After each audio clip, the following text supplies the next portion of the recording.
sou Carlos Augusto da Silva e nós estamos aqui para fazer uma palhazinha sobre o projeto da arqueologia amazônica, que começa exatamente com o projeto Amazônia Central do professor Eduardo Neves. Esse projeto começa em 2005, que era um projeto cujo objetivo era treinar pessoas para olhar o patrimônio arqueológico, além desse treinamento também formar pessoas a nível de mestrado e doutorado. E durante esse tempo, de 99 a 2003, houveram várias escavações no sítio Ratahara, no sítio Oswaldo, no sítio Lago do Limão, no sítio Lago Grande e também no Açutuba. Então, esses sítios foram uma espécie de termômetro para mostrar como é que essa região era densamente povoada, E o projeto do Eduardo, claro, tinha o objetivo geral, que era identificar esses grandes assentamentos e ver o grau de intensidade nesses locais, e como que essas populações manejaram esses ambientes.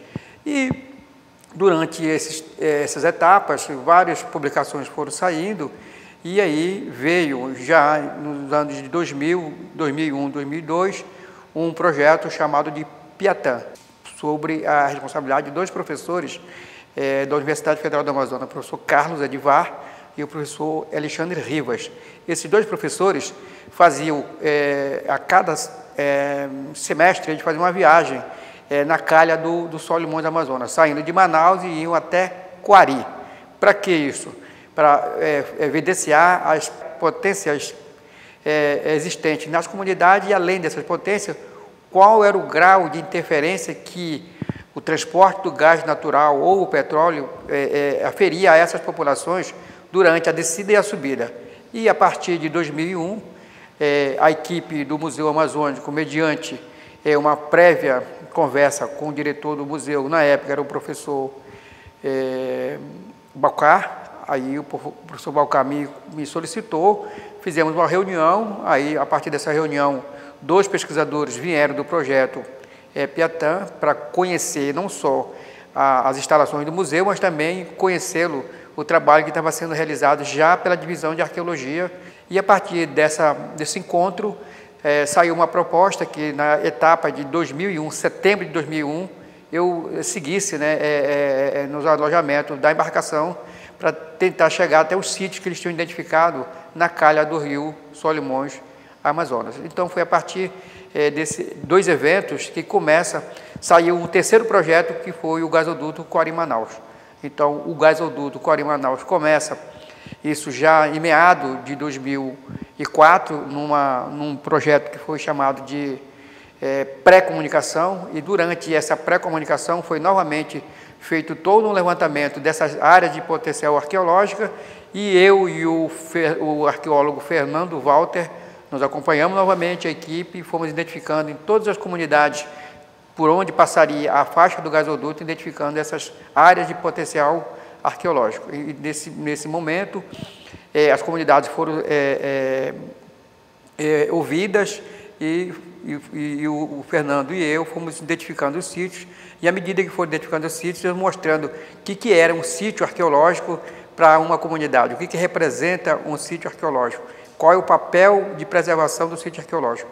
Então, isso foi chamado de pré-comunicação, ou seja, uma prévia para que, em 2005, começasse a obra do gasoduto. E a obra começa exatamente em janeiro de 2005, houve todo um movimento da equipe da Petrobras, juntamente com o Exército Brasileiro. Então, várias equipes se juntaram a esse pacote, vamos dizer assim, eu coloquei num texto que eu escrevi, chamei de comboio. Então, o comboio sairia da área da Ponta Negra em janeiro de 2005 para subir o rio Solimões e chegar até Coari. Chegando em Coari, ia ser todo um trabalho, mas, infelizmente, nesse dia, houve um temporal tão grande aqui na área, em Manaus e na Baía do Rio Negro, que toda a equipe foi desmontada pela questão do temporal e teve alguns incidentes, e esses incidentes atrasou em um mês, praticamente, a saída da expedição. E aí a saída só sai em fevereiro de 2005. Aí, em 2005, começa, de fato, a obra do gasoduto Coari-Manaus. E os primeiros trabalhos que foram realizados foi pelo arqueólogo Eduardo Neves, Carlos Augusto da Silva e Fernando Walter. Então, nós três fomos as primeiras equipes de arqueologia que subimos juntamente com a Petrobras para fazer a identificação das áreas de potencial arqueológica e começar os trabalhos de identificação e prospecção.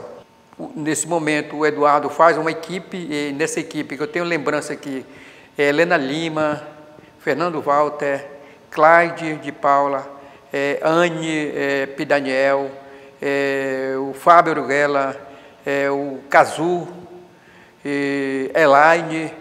Então, essa equipe, mais ou menos de 10 pessoas, foram que começaram os trabalhos de levantamento na faixa do gasoduto. Começamos a fazer a caminhada. E essa caminhada era diariamente, todo dia a gente estava num trecho, saía daquela área, entrava em outra, fazendo os furos que nós chamamos de tradagem. E essas tradagens eram para verificar se havia sítios arqueológicos.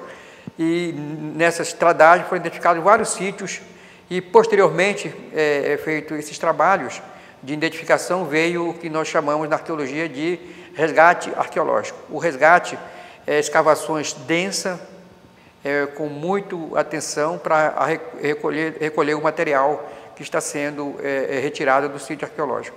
E assim, praticamente, em torno de uns 70 a 80 sítios foram identificados em toda a faixa do gasoduto.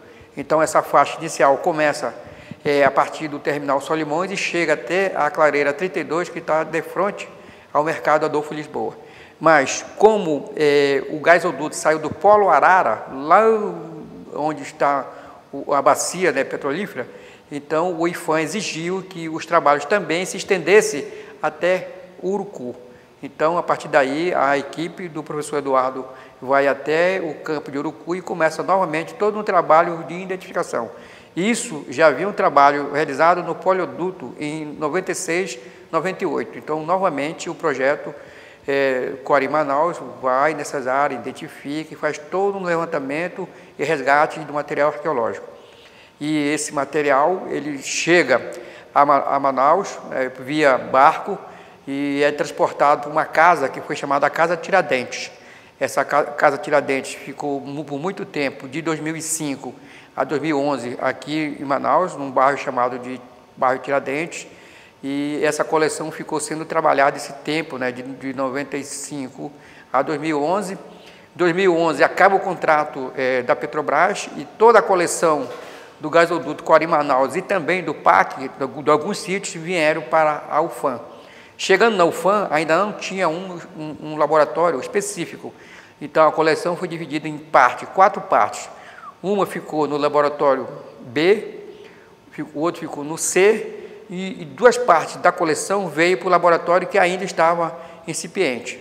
E a partir do convênio entre a Petrobras e a Universidade Federal do Amazonas, em 2013 e 2014, começa a ser erguido o laboratório de arqueologia que hoje está sendo sediado e tem um grupo de pesquisadores que foram contratados para fazer esse trabalho. Então, hoje nós temos um laboratório equipado com a mão de obra terceirizada, Ivone, Marta, Lívia, Fernanda, Manuele e Ângela, elas estão dando exatamente esse brilho, entendeu? Ou seja, pessoas que estão dando esse brilho a essa coleção. Sem isso, ela continuaria ensacada, sem ter esse brilho. Então, a coleção ela estava toda armazenada.